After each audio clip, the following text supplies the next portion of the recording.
dia ibu bekerja, dia akan ke kantor, kemudian dari kantor dia akan pulang, dan lain-lain. Ini akan mempengaruhi distribution suatu populasi atau subjek kita. Kemudian dari segi usia pun kita lihat misalnya anak-anak tidak akan lebih banyak mobilitasnya dibandingkan dengan orang yang sudah bekerja atau sudah memiliki tanggung jawab pada rumah tangga. Misalnya anak SD paling dia mobilisasinya hanya dari rumah, sekolah, pulang, atau paling ada mungkin tempat les.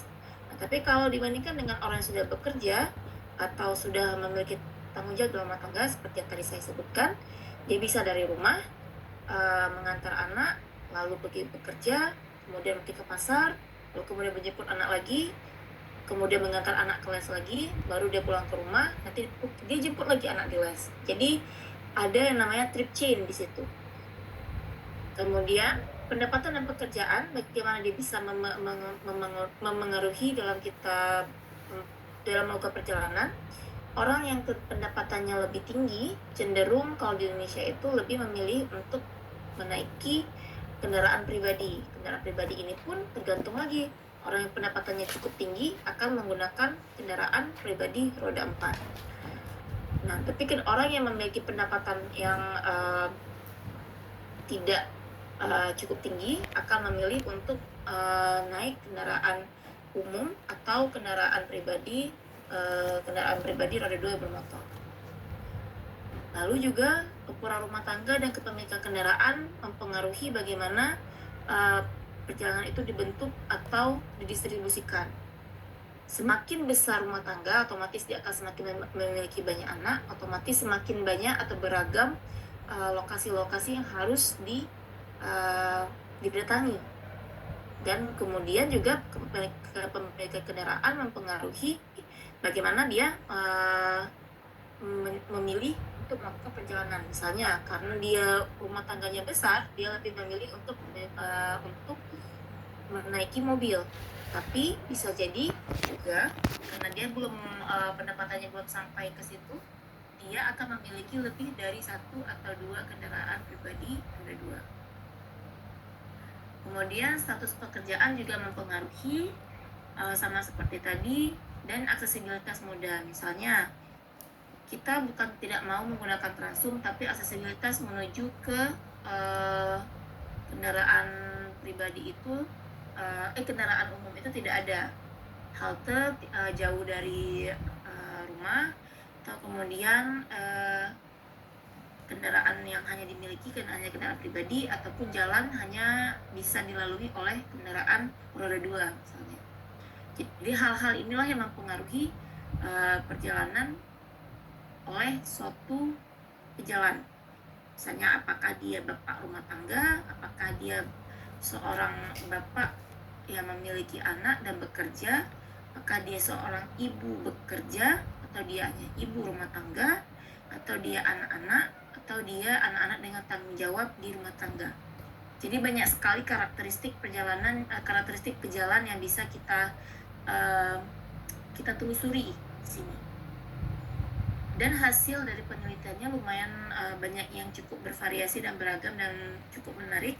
Karena di sini kalau kita lihat memang umumnya perempuan itu lebih tendensius untuk memiliki trip chain, alias dia memiliki trip yang berantai gitu dibandingkan dengan laki-laki. Tapi model modern mungkin laki-laki sudah ikut dalam melakukan rumah tangga, dalam hal menjemput anak dan lain-lain. Dan model modern pun kenapa wanita tendensius ke arah trip chain adalah karena perempuan sekarang itu sudah tidak umum lagi perempuan untuk harus menjadi ibu rumah tangga.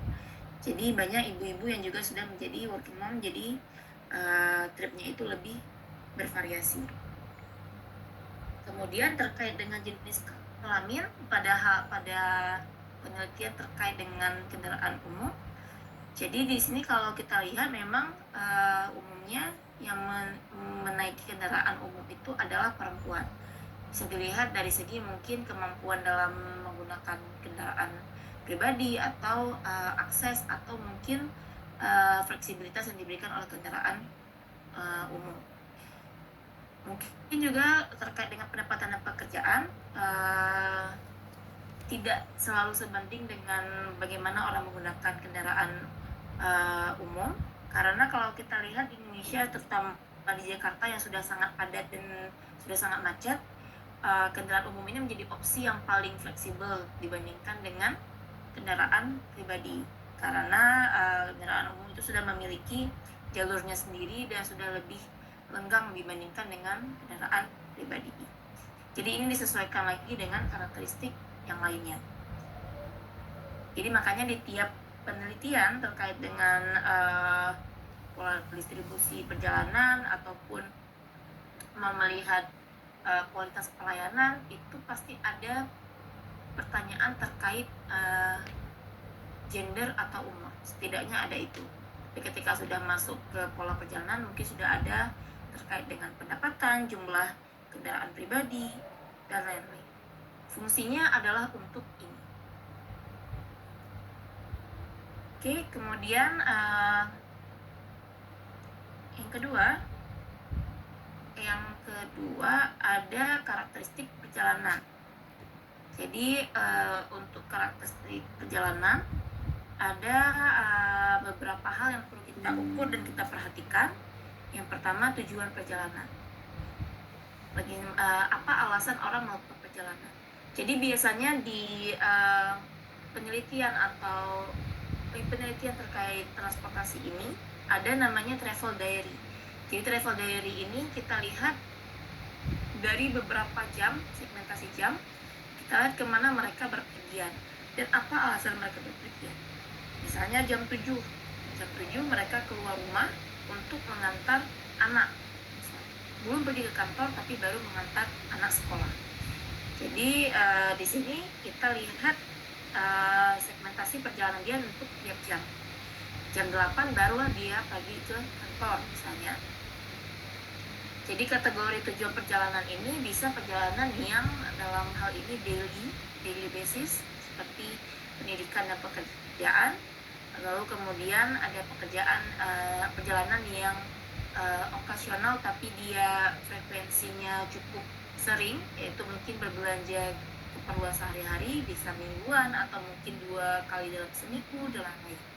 Kemudian ada perjalanan leisure atau perjalanan hiburan ataupun perjalanan sosial, itu mungkin perjalanan yang juga frekuensinya tidak terlalu merata distribusinya, tapi cukup dilakukan dalam frekuensi yang cukup sering. Kemudian ada perjalanan bisnis yang sifatnya sangat okasional.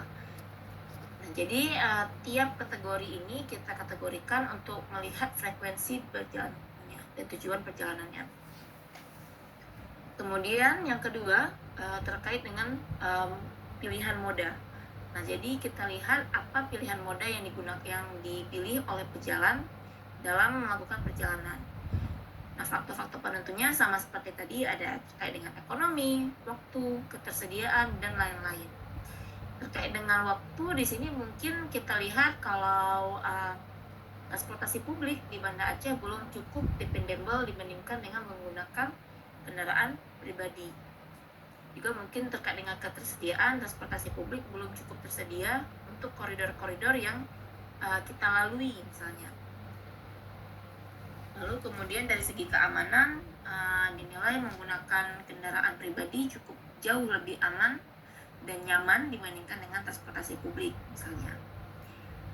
Jadi di sini kita lihat kategorinya ada kendaraan pribadi, baik kendaraan pribadi bermotor roda 4 dan bermotor roda 2. Lalu transum transportasi umum, kemudian non motorized, di sini ada kendaraan pribadi non motorized ataupun kendaraan umum non motorized. Kendaraan umum non motorized ini bisa berupa car sharing atau scooter sharing dan lain-lain.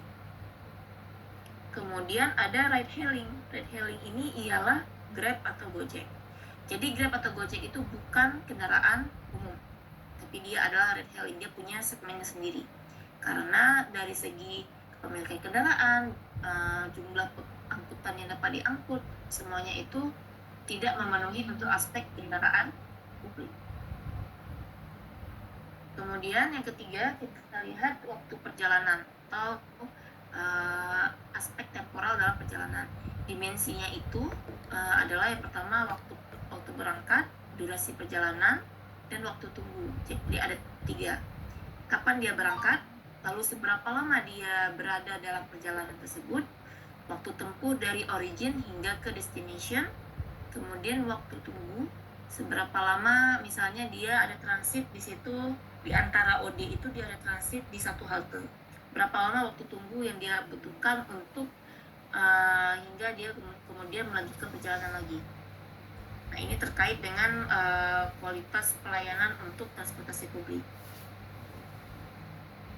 Atau bisa jadi juga waktu tunggu dalam hal misalnya kemacetan dan lain-lain.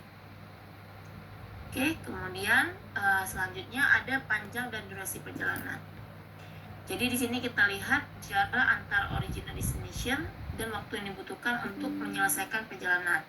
Nah, faktor penentunya bisa jadi tata guna lahan, kerapatan kota, dan efisiensi moda transportasi. Kenapa tata guna lahan menjadi salah satu faktor penentu di panjang dan durasi perjalanan?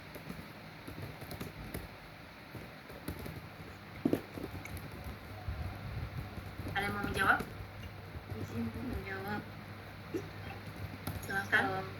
Mungkin untuk misalnya ada kota yang mungkin untuk jalannya itu nggak terlalu berliku-liku, dia tidak terlalu membutuhkan durasi perjalanan yang panjang. Tapi kalau misalnya kota tersebut terlalu berliku-liku dan tidak beraturan, itu akan memakan durasi perjalanan yang cukup panjang. Oke, benar ya. Jadi ini tata guna lahan terkait dengan misalnya zona untuk pendidikan, perumahan dan pemukiman, lalu kemudian pekerjaan itu ketika guna lahannya sangat tingkatnya tidak menyesuaikan dengan kebutuhan masyarakat, jadi otomatis durasi perjalanannya pun harus semakin panjang. Makanya ada istilah 5-minute city atau 15-minute city. Itulah fungsinya untuk mengatur di mana lokasi-lokasi yang primary dekat dengan pemukiman, sehingga waktu atau durasi yang dilakukan orang dalam melakukan perjalanan itu, perjalanan yang sifatnya daily basis seperti bekerja dan bersekolah itu tidak memakan waktu yang cukup banyak.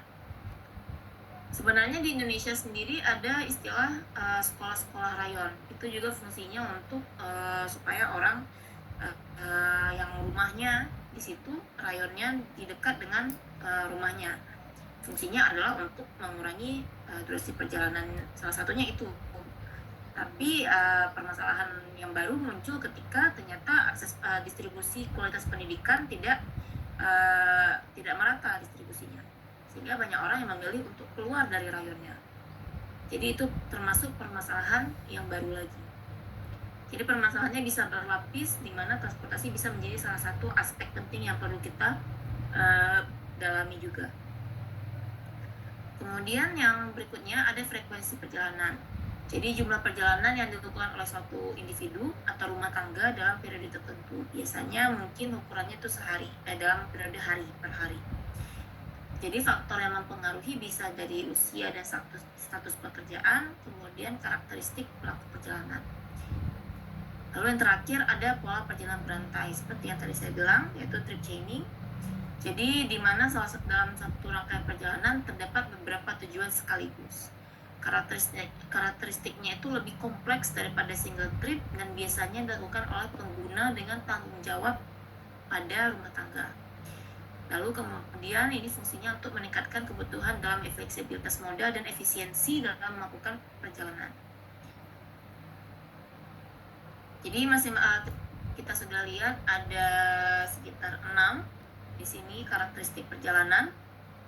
Masing-masing faktornya itu dipengaruhi oleh profil demografi, ekonomi, tata guna lahan, dan juga ketersediaan dan aksesibilitas moda. Nah, data-data ini sangat esensial untuk model transportasi yang sudah saya sebutkan di pertemuan sebelumnya, yaitu yang 4 tahap model transportasi dari trip generation, distribution, mode choice, dan assignment. Kemudian perjalanan pemahaman detail karakteristik perjalanan ini merupakan dasar perumusan kebijakan transportasi perkotaan yang inklusif, efisien, dan berkelanjutan. Ini contoh grafik ketika datanya sudah dianalisis. Ini dua data yang berbeda, bukan data yang sama. Kita lihat untuk grafik pertama itu merupakan data perjalanan terbanyak yang dilakukan berdasarkan waktu dan jenis kegiatan.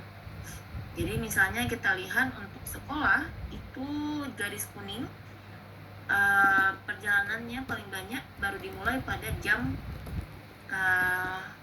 7 gitu.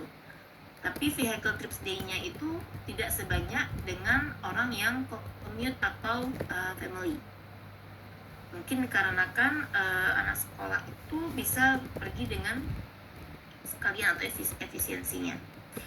Kemudian sama seperti perjalanan commuting itu dia paling tinggi juga di jam 7. Commuting ini cukup umum, jadi mungkin sekolah masuk juga ke bagian commuting. Nah, sedangkan data kedua itu merupakan data trip chaining secara spasial untuk wisatawan. Jadi di sini ada beberapa scenic spot, itu ada sekitar 6 atau 7 dihitung dengan other scenic spot, termasuk juga dengan stasiunnya. Jadi stasiun itu menjadi hub untuk orang berpindah-pindah. Kemudian di sini kita lihat trip chainingnya ada beberapa dari scenic spot 1 menuju kemana, lalu kemudian dari station menuju kemana-mana. Ini fungsinya untuk melihat mana jalur-jalur yang paling banyak diminati orang, untuk kemudian bisa ditangani ketika permintaan atau demand tidak terpenuhi atau kualitas pelayanan perlu diperbaiki. Atau mungkin ada jalur-jalur yang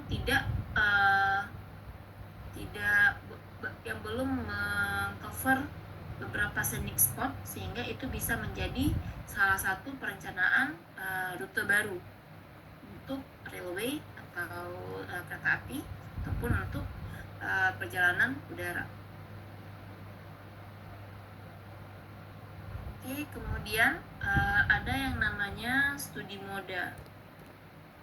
Studi moda itu adalah kajian tentang penggunaan, karakteristik, dan kinerja moda transportasi, baik individu maupun dalam hubungannya dengan moda lain.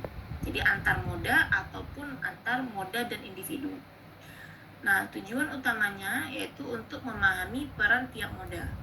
Jadi peran transportasi publik dengan beragamnya transportasi publik pasti memiliki peran yang berbeda-beda.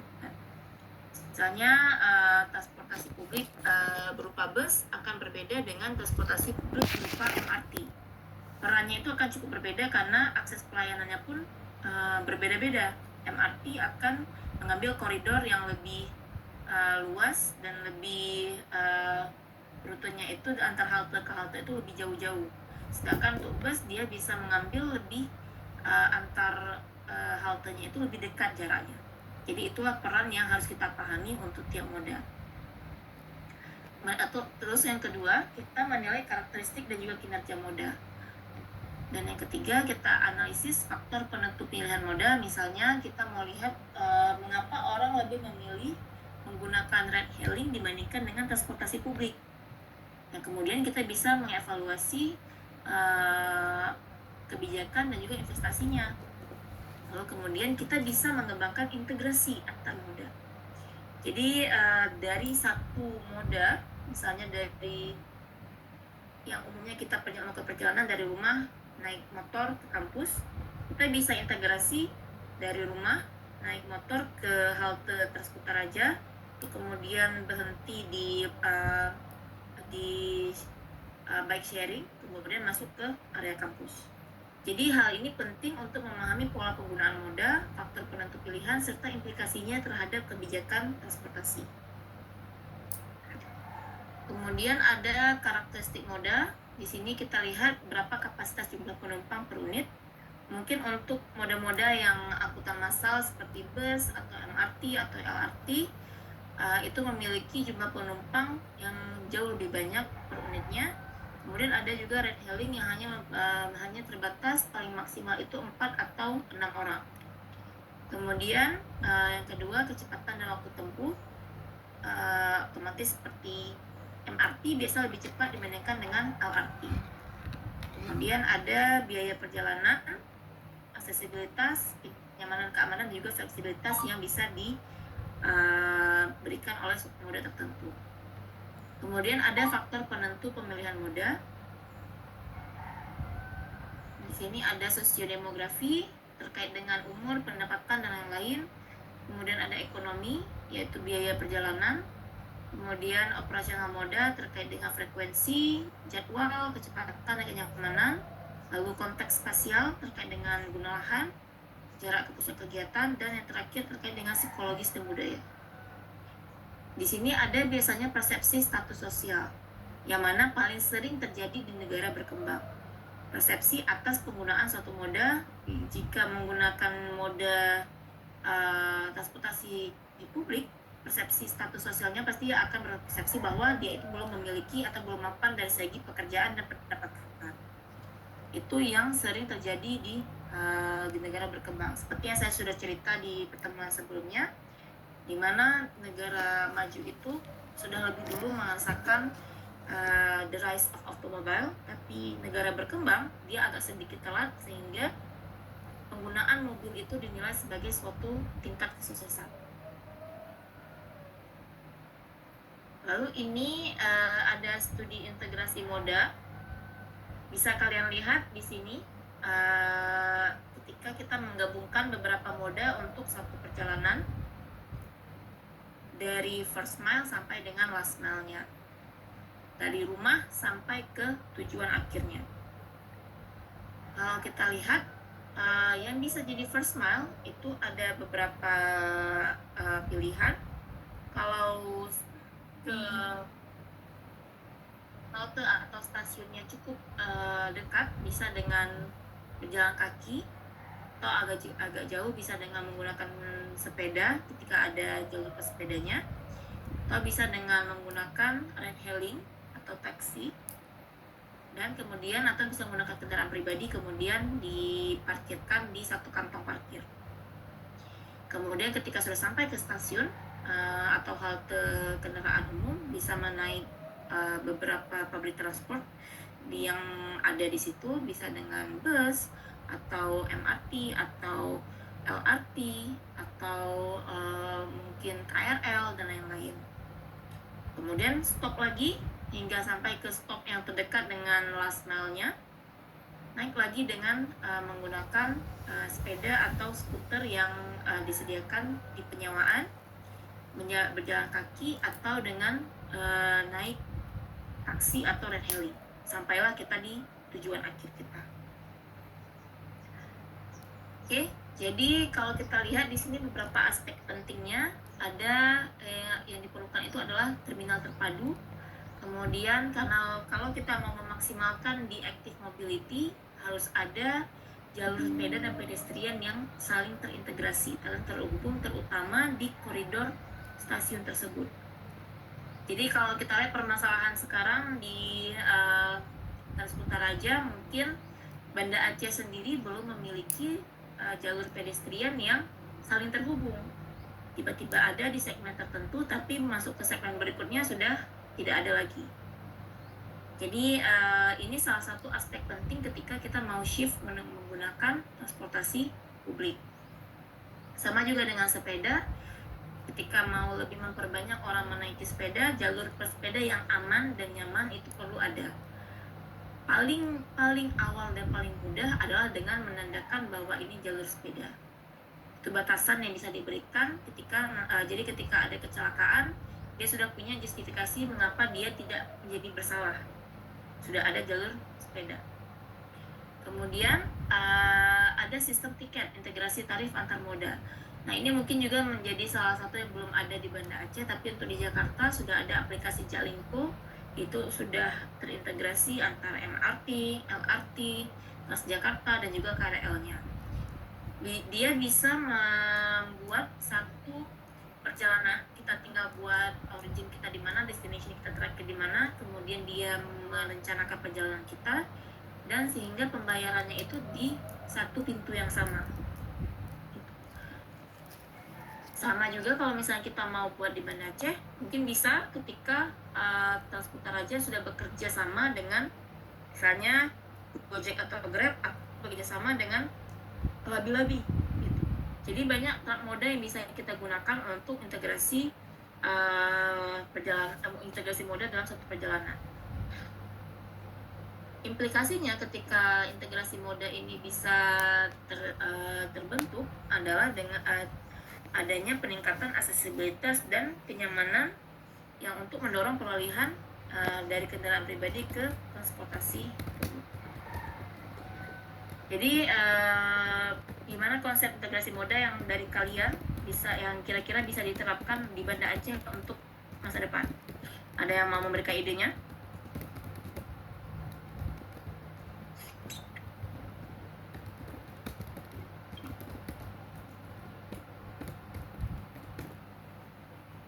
Integrasi moda di Banda Aceh. Izin bertanya Bu, sebelumnya maksud integrasi moda untuk ke depan itu apakah maksudnya seperti inovasi bentuk Inovasi apa? Inovasi bentuk transportasinya atau sistemnya atau bagaimana? Sistemnya. Jadi misalnya kalau kita lihat di diagram ini, kita nggak mesti harus selalu ada beberapa moda, bisa dengan moda aktif kita, bisa dengan berjalan kaki atau bersepeda, kemudian kita integrasikan dengan kendaraan pribadi, kendaraan umum. Jadi bukan inovasi dari modanya, tapi inovasi dari bagaimana perjalanan itu dilakukan dengan integrasi antar moda. Misalnya kalian mau bilang kalau moda yang ada di sini ada labi-labi, ada red hailing, ada Transkutaraja, itu yang existing ada. Dan juga sudah ada mulai upaya untuk parkir sepeda, berarti sudah mungkin ada kemungkinan untuk membawa sepeda dengan Transkutaraja, atau bisa jadi juga ada bike sharing atau car sharing. Jadi banyak pilihannya. Jadi yang saya mau tanyakan, apa yang sistem integrasi moda yang bisa direncanakan untuk Banda Aceh? Jadi bukan inovasi, bus ini harus bisa ini, bukan, tapi moda apa aja bisa kita integrasikan untuk satu perjalanan. Kita gunakan moda existing yang sudah ada di Banda Aceh misalnya untuk sekarang.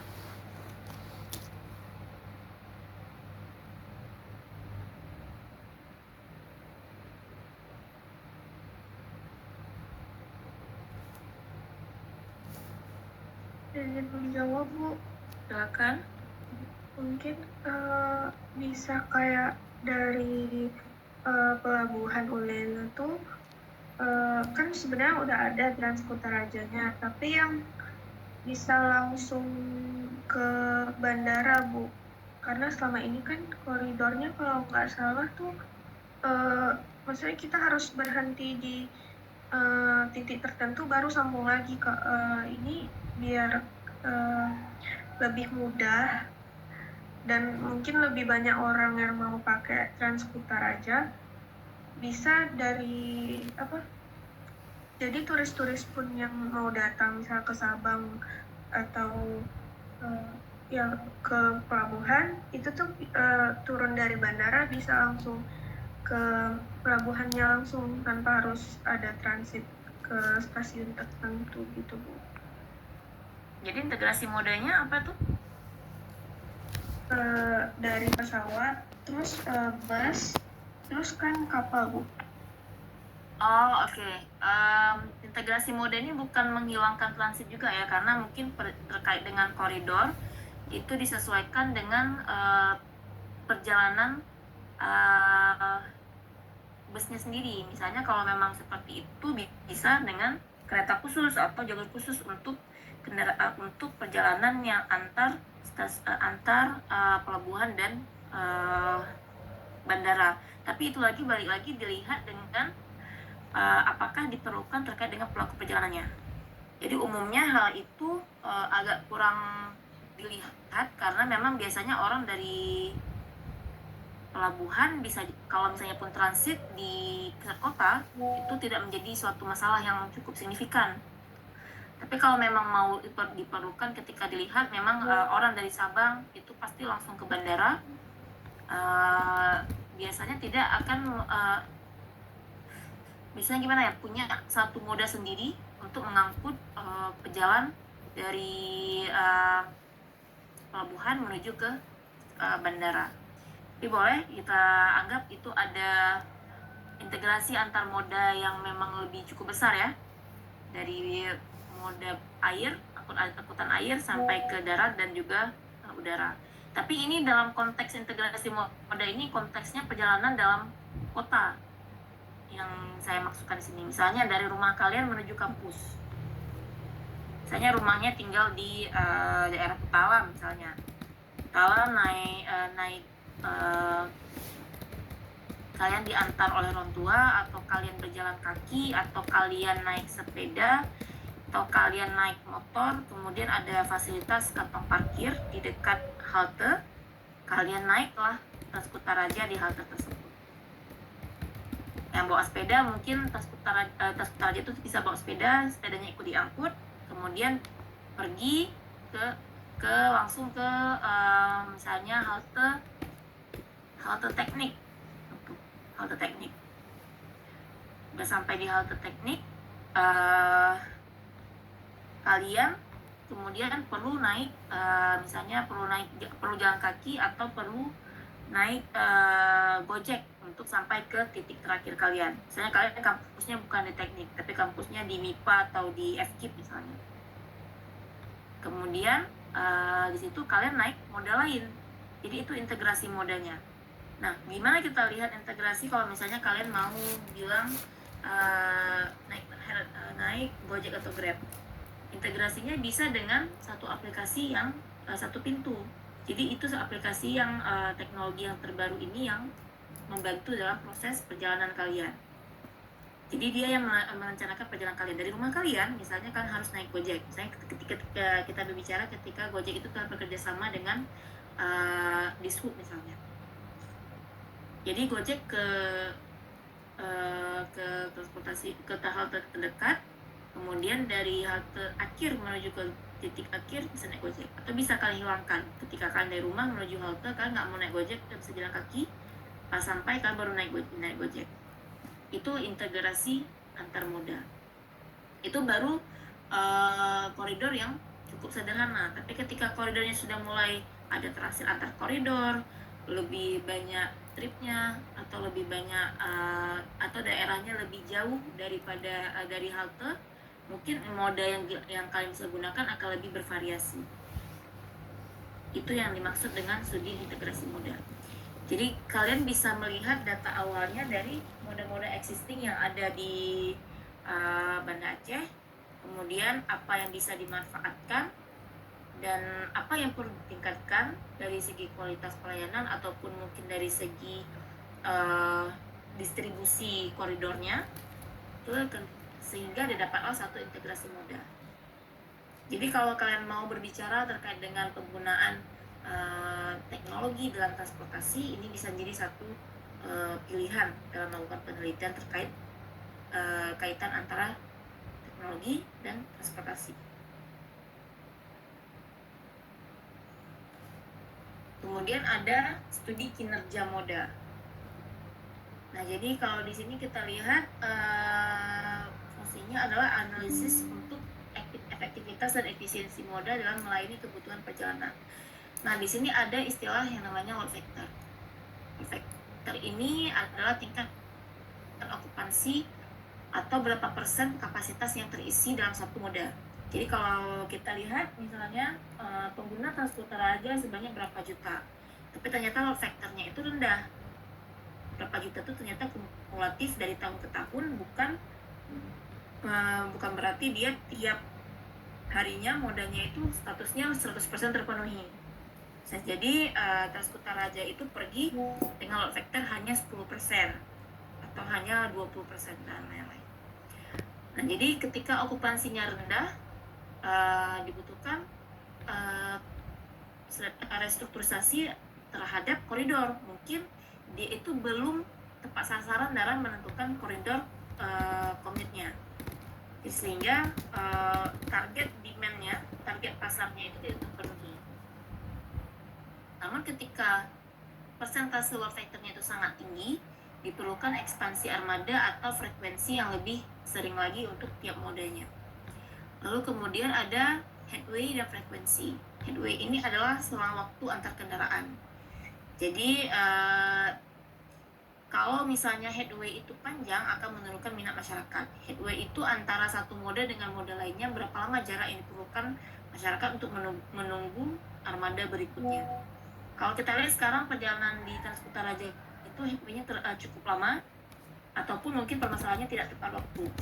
Nah, ketika ini yang panjang, headway-nya panjang, akan menurunkan minat masyarakat dalam menggunakan kendaraan publik tersebut. Sehingga pengaturan headway ini sangat penting untuk mengurangi kepadatan di halte atau stasiun. Kemudian ada reliabilitas. Reliabilitas ini adalah konsistensi waktu tempuh, termasuk isu yang juga paling sering dirasakan oleh penggunaan Transkutaraja. Lalu kemudian biaya operasional per penumpang kilometer. Nah, jadi di sini kita lihat moda yang memiliki biaya operasional cukup tinggi akan memiliki pembiayaan yang cukup boros, sehingga dalam hal ini fungsinya bisa diganti atau digabung atau dialihkan menjadi feeder. Kemudian ada kualitas pelayanan. Jadi di sini kita ada mengenal istilahnya standar pelayanan minimum atau SPM. Nah, jadi ketika kualitas pelayanannya buruk dan tidak sesuai dengan standar, maka akan menjadi pengaruh terhadap penggunaan kendaraan publik tersebut. Apakah masyarakat mau menggunakan kendaraan publik dengan kualitas pelayanan yang cukup rendah, atau ketika pelayanan tidak selalu terbaiki atau tidak selalu up to date, sehingga masyarakat akan memilih untuk menggunakan transportasi pribadi sendiri. Nah, jadi implikasi kebijakannya yang pertama, kita bisa penguatan angkutan umum massal terkait dengan peningkatan headway, reliabilitas, dan peningkatan kualitas kenyamanan. Lalu kemudian integrasi moda antar dan hailing sebagai feeder ataupun moda lain sebagai feeder yang lebih kecil misalnya. Kemudian monitoring berbasis data terkait dengan sistem tiketing yang mana saat ini Transkutaraja sudah mulai gunakan untuk kemudahan memantau kinerja moda dan jumlah penumpang, sehingga nanti akan data terkait load factor. Kemudian SPM yang wajib diterapkan, bahkan untuk angkutan umum konvensional sekalipun, sehingga ketika orang naik kendaraan umum itu terasa lebih nyaman. Oke, ada yang mau ditanyakan?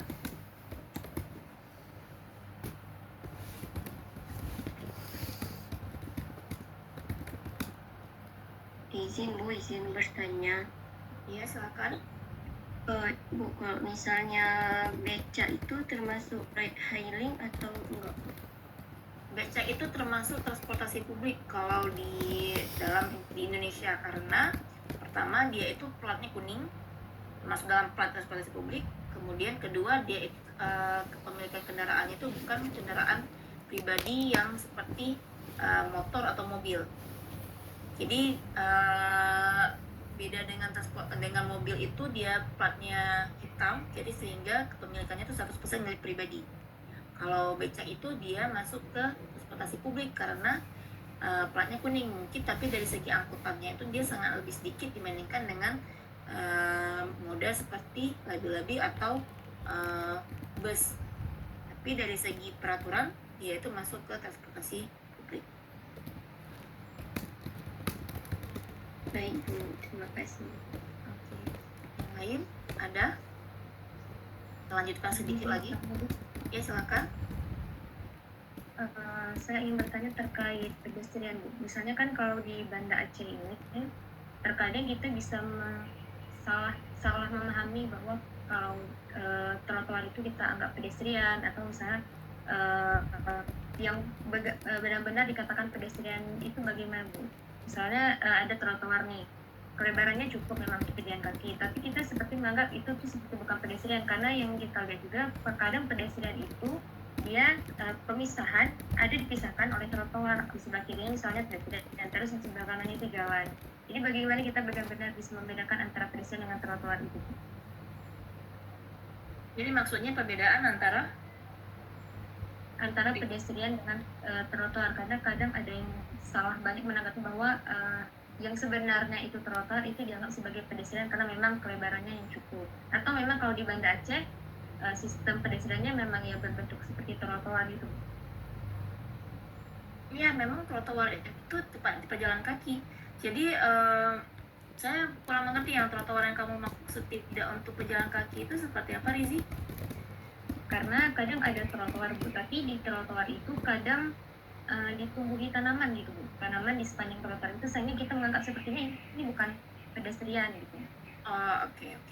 Jadi itu terkait dengan bagaimana trotoar digunakan ya. Tapi kalau memang sebenarnya trotoar itu memang untuk pejalan kaki. Tapi ketika dia sudah ditumbuhi tanaman, misalnya seperti yang di depan ekonomi ya, mungkin maksudnya ya, di tengah-tengah jalannya itu ada tiba-tiba ada pohon, atau memang trotoar yang dia itu tanah, berbentuk tanah, nggak ada perkerasan.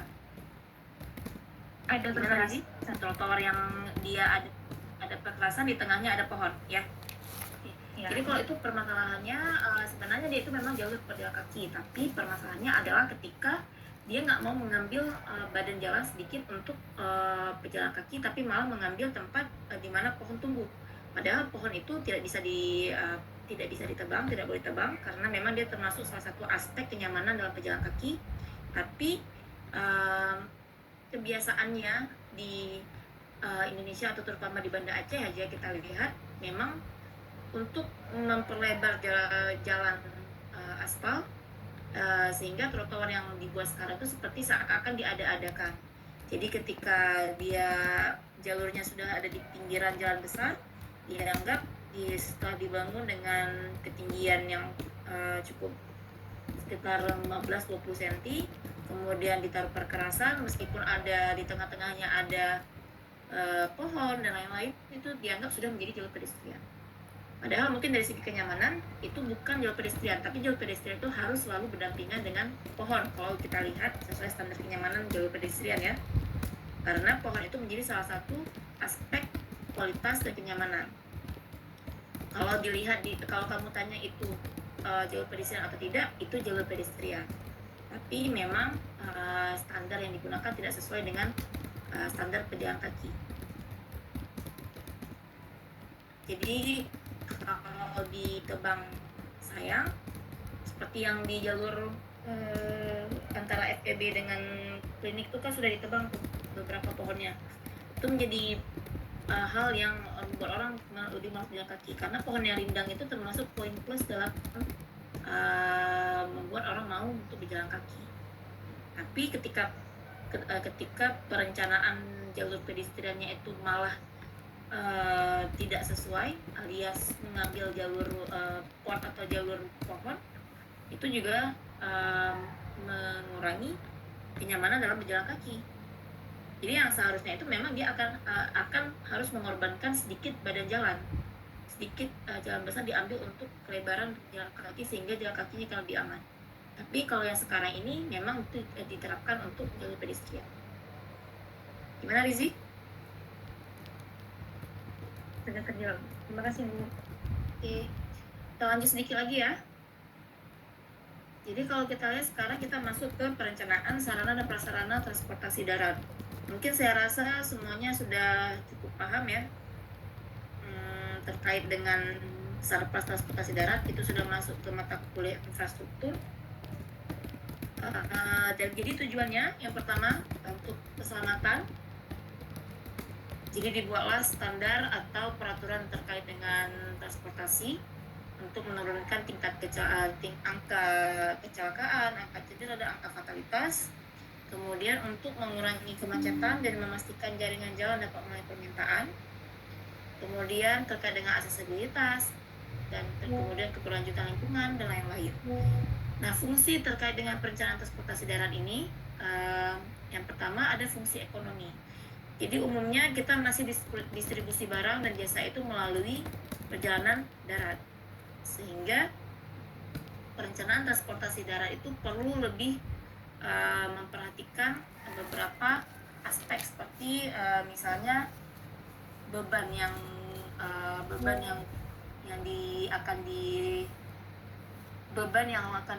perlu ditampung untuk hierarki jalan tertentu ketika jalannya itu digunakan untuk distribusi barang jalan, sehingga kualitas perkerasannya, kualitas jalannya itu bisa menampung ketika kendaraan angkutan berat itu melintas di jalan tersebut.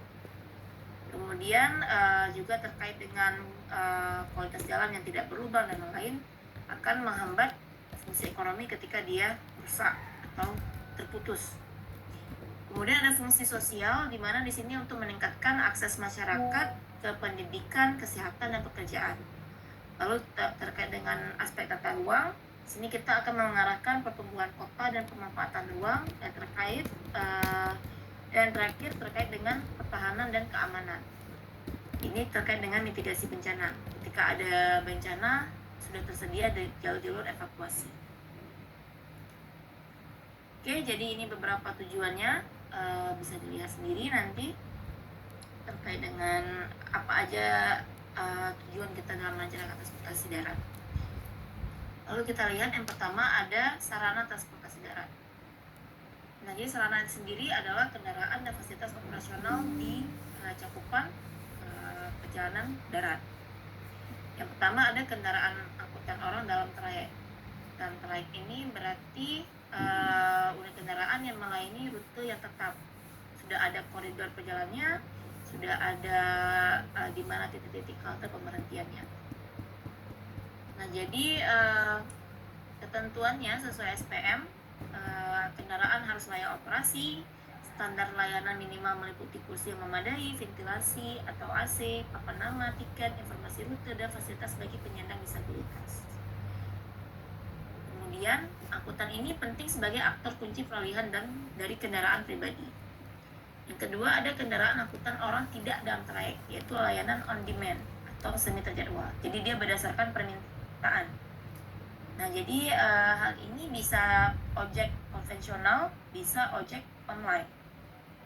Ketentuannya, penyelenggaraan jika memiliki izin, perusahaan atau driver harus mematuhi izin penyelenggara dan standar keselamatan, dan tarif diatur oleh pemerintah. Jadi harga Gojek itu walaupun dia punya peraturannya sendiri, dia harus tetap mengikuti peraturan yang ditetapkan oleh pemerintah. Di sini ada Kemenhub nomor 348 tahun 2019 tentang ojek online. Dia sudah mengatur ambang batas seberapa minimal harga dan maksimal harga minimal tarif untuk Gojek tersebut. Jadi meskipun ada aturan, harganya tuh bisa dinamis atau dynamic pricing. Jadi tarif bisa naik pada jam-jam sibuk, hujan atau permintaan tinggi. Itu tergantung dengan kebijakan dari perusahaannya. Tetapi tidak boleh melampaui batas yang ditentukan oleh regulasi. Nah, jadi pemerintah melakukan pengawasan agar aplikator tidak menerapkan tarif di luar aturan. Jadi angkutan tidak dalam trayek ini penting sebagai karena dia bisa bekerja sebagai first dan last mile, seperti yang kita bicara di integrasi moda tadi. Kemudian ada kendaraan barang atau logistik. Nah, di sini yaitu terkait dengan armada distribusi barang yang membutuhkan perhatian pada beban poros dan rute, seperti yang saya cerita tadi. Jadi di sini Permenhub dan peraturan tertentu membatasi rute atau jam operasional untuk kendaraan berat dan mengatur pembatasan tertentu. Jadi ada jalan-jalan yang tidak boleh dilalui oleh angkutan berat pada jam-jam tertentu. Misalnya pada jalan dalam kota itu tidak boleh dilalui truk sampai dengan malam misalnya. Jadi truk hanya bisa beroperasi pada jalan tersebut di malam hari. Nah, hal ini terkait dengan keselamatan pejalan di jalan tersebut. Karena truk itu bebannya berat dan ketika dia jalan itu banyak sekali blind spot yang tidak bisa terlihat oleh pengemudi truk tersebut. Jadi hal ini penting untuk diperhatikan karena terkait dengan keselamatan, kondisi jalan, dan juga kelancaran ekonomi. Karena di sini ada aspek distribusi barang atau logistik di sini. Kemudian ada fasilitas operasional kendaraan. Ini terkait dengan tempat parkir, tempat perawatan atau bengkel, pengisian bahan bakar baik bahan bakar SPBU maupun SPKLU, kemudian rest area. Terkait dengan SPM, operator angkutan wajib menjamin kondisi armada dalam kondisi optimal sehingga dapat menghindari terjadinya kecelakaan dan juga memantau jadwal perawatan atau maintenance. Dan di sini juga halte atau terminal harus memiliki fasilitas dukungan operasional. Nanti peraturannya bisa kalian lihat sendiri. Poin ini penting untuk memastikan kesiapan dan ketersediaan armada. Jadi armada yang melalui lintas di jalan itu harus siap dari segi kondisinya dan ketersediaannya untuk transportasi publik. Kendaraan pribadi pun harus siap dalam segi kondisi kendaraannya. Itu ada diatur dalam peraturan terkait bagaimana kondisi fisik kendaraan yang boleh berlalu lalang di dalam jalan kota. Kalau di luar itu malah kendaraan dengan tahun tertentu hanya boleh lalu lalang di jalan tertentu. Jadi dia ada stikernya ditempelkan di mobilnya, jadi kendaraan ini hanya boleh melewati jalan-jalan tertentu. Di jalan besar dia tidak boleh lewat lagi, karena mungkin terkait pertama bahan bakar yang digunakan atau usia kendaraan tersebut. Jadi itu sudah diatur sehingga kendaraan tersebut hanya boleh melintas di misalnya klasifikasi jalan C misalnya. Oke. Kemudian terkait dengan sistem keselamatan dan perlengkapan, seatbelt, APAR, dan juga CCTV itu diatur. Pertama untuk transportasi publik itu sesuai SPM diwajibkan kelengkapan keselamatan tertentu pada kendaraan trail. Poin ini penting untuk mengurangi dampak kecelakaan, lalu respon darurat, dan juga meningkatkan kepercayaan penumpang. Jadi ketika sudah lihat ada APAR dan lain-lain, penumpang sudah lebih cukup tenang dan percaya dengan kesiapan transportasi tersebut. Jadi nanti ketika kalian pun meneliti kualitas pelayanan atau kelengkapan pelayanan dalam moda, APAR dan CCTV ini menjadi salah satu aspek penilaian untuk moda transportasi publik. Oke, kemudian yang terakhir ada sistem informasi, etiket, dan data operasional. Ada yang namanya AVL, yaitu Automatic Vehicle Location. Itu dimana kita bisa melihat sudah di mana kendaraan itu. Jadi bisa dengan aplikasi, misalnya aplikasi Transkutha Raja sudah bisa melihat moda untuk koridor 1 di mana dia sudah sampai. Jadi kita sudah bisa memantau, oh ini dia bentar lagi sampai di halte Besi Jamik misalnya. Itu fungsinya AVL. Lalu etiket, kemudian real time information apps. Nah, jadi itu semua bisa di satu aplikasi yang sama untuk satu pintu. Nah, jadi terkait dengan SPM dengan standar, layanan informasi yang up to date diperlukan untuk mendukung perkembangan angkutan dalam trail. Kalau kita lihat sekarang Transkutha Raja sudah punya aplikasinya, sudah bisa kita lihat dalam beberapa menit dia bisa sampai di halte tersebut. Mungkin masih perlu perkembangan lebih lanjut, tapi inisiatif awalnya sudah mulai terlihat. Kemudian terakhir, poin ini penting untuk data operasional terkait dengan headway-nya. Jadi kita bisa memantau apakah headway-nya itu sesuai dengan yang mereka katakan di awal. Misalnya headway antar satu halte dengan halte lainnya itu hanya membutuhkan 5 menit. Dari aplikasi kita bisa memantau apakah benar 5 menit atau ternyata memakan waktu 10 menit. Di situ kita juga bisa lihat lagi lebih dalam apakah headway ini terjadi cukup sering, jaraknya melampaui batas yang sudah ditetapkan. Apa penyebabnya? Apakah penyebabnya ternyata karena kita nggak punya jalur khusus untuk Transkutha Raja, sehingga dia nggak bisa menjaga stabilitas headway-nya sendiri. Jadi ketika kalian mau meneliti terkait dengan kualitas pelayanan, terkait dengan headway dan lain-lain, ini menjadi salah satu aspek penting yang perlu kalian ukur nantinya. Kemudian kita masuk ke prasarana transportasi darat. jalan dan juga fasilitas pendukung. Di sini ada fasilitas-pendukungnya, ada pengaturan kecepatan, prioritas perjalanan, dan juga perencanaan. Nah, acuannya standar PPR. Jadi jaringan jalan, hierarki jalan ini berfungsi untuk memisahkan fungsi mobilitas dan juga akses dalam suatu perjalanan. Fasilitas pendukungnya bisa dengan signage yang ada di jalan.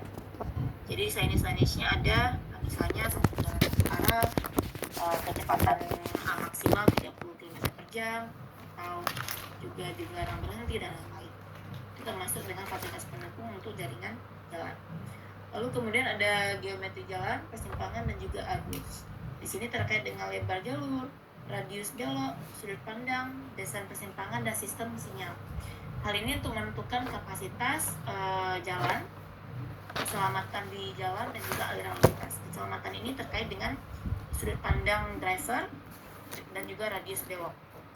Ini mencakupi bagaimana driver lebih nyaman dan lebih aman dalam berkendara di jalan raya. Kemudian ada perkerasan dan pemeliharaan jalan. Ini terkait dengan struktur lapisan perkerasan, kondisi permukaan, dan sistem manajemen pemeliharaan. Nah, jadi perkerasan yang baik dapat menurunkan biaya operasional kendaraan terkait dengan perawatan dan lain-lain, kemudian mengurangi kecelakaan dan menjaga kapasitas jalan. Nah, hal ini juga terkait dengan logistik tadi ya, untuk struktur lapisan perkerasan. Dia bisa mampu menampung beban semana banyak, sehingga ketika truk logistik lewat, dia tidak akan mudah rusak. Kemudian yang keempat ada drainase dan ketahanan iklim. Ini juga untuk menjaga agar tidak menyebabkan kecelakaan. Jadi ketika adanya genangan disebabkan oleh drainase yang buruk, bisa mempengaruhi kualitas perjalanan di jalan raya dan mungkin bisa meningkatkan angka kecelakaan. Kemudian ada halte, terminal, dan fasilitas park and ride. Jadi ini terkait dengan jenis terminal, titik naik dan halte, dan juga fasilitas park and ride yang disediakan untuk masuk ke halte atau terminal tersebut. Nah, jadi standarnya terminal atau halte yang layak mesti memastikan kenyamanan, aksesibilitas, integrasi antar moda, serta operasi yang efisien. Untuk SPM-nya yang dilihat indikatornya ada keamanan, kebersihan, informasi yang jelas, ruang tunggu, akses bagi difabel, dan juga area parkir. Berikutnya ada trotoar penyeberangan dan jalur sepeda. Trotoar berkelanjutan.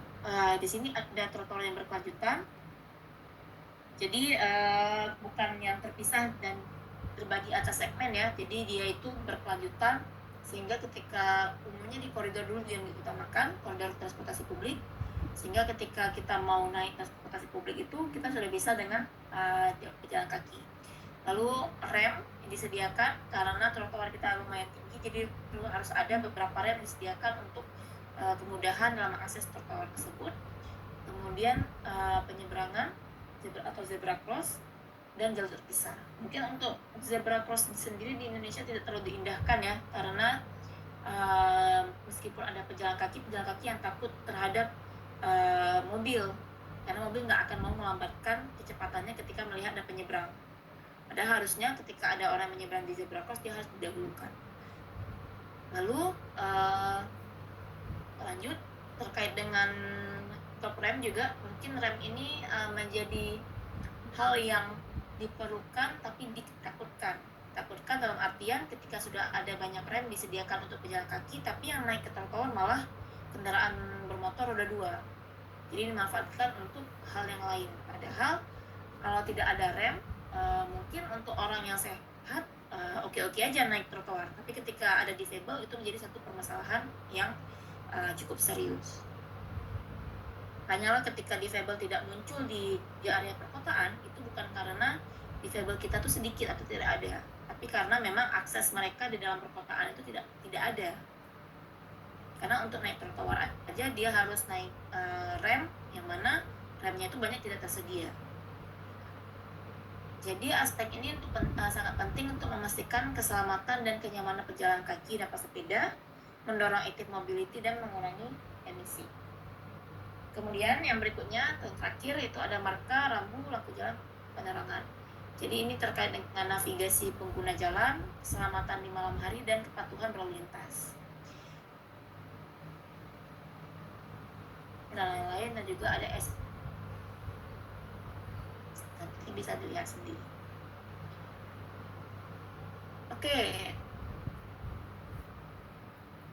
Teknis dan regulasi yang mengatur perencanaan lalu lintas dan jalan darat. Jadi menurut kalian apakah hal tersebut sudah cukup untuk perencanaan lalu lintas jalan darat dengan teknis yang sudah diberikan sebanyak itu?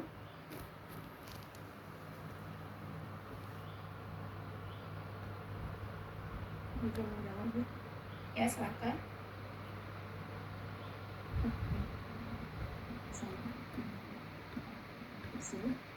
Brizi, suaranya nggak kedengaran, putus-putus.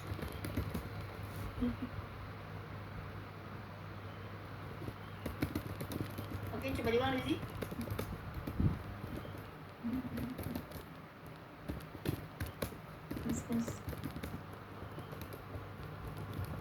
Coba diulang. Iya, sudah.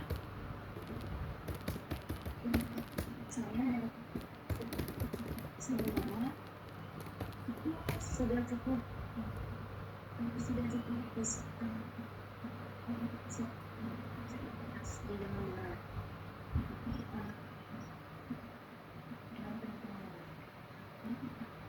Ya, sebenarnya kembali lagi ke masyarakatnya terkait bagaimana bisa menegakkan peraturan itu atau tidak, karena bahkan sampai sekarang pun apalagi di Banda Aceh terutama itu rem-rem itu sangat-sangat jarang untuk kita temui, apalagi juga jalur-jalur sepeda itu sangat jarang untuk ditemui itu. Iya, benar ya. Jadi memang secara teknis untuk kendaraan dia sudah cukup memadai yang peraturan-peraturan yang sudah diberikan. Memang permasalahannya kembali lagi ke individunya dan juga ke kepatuhan dalam melakukan perjalanan dalam jalan raya. Nah, jadi kenapa saya bilang secara teknis sudah memenuhi untuk kendaraan? Karena sebenarnya dalam ruang kota itu tidak hanya sebagai ruang untuk kendaraan, tapi fokus di teknis dan regulasi ini memang orientasinya ke kendaraan. Seperti pertanyaan tadi terkait dengan jalur pedestrian, hal itu nggak masuk sebagai poin yang penting.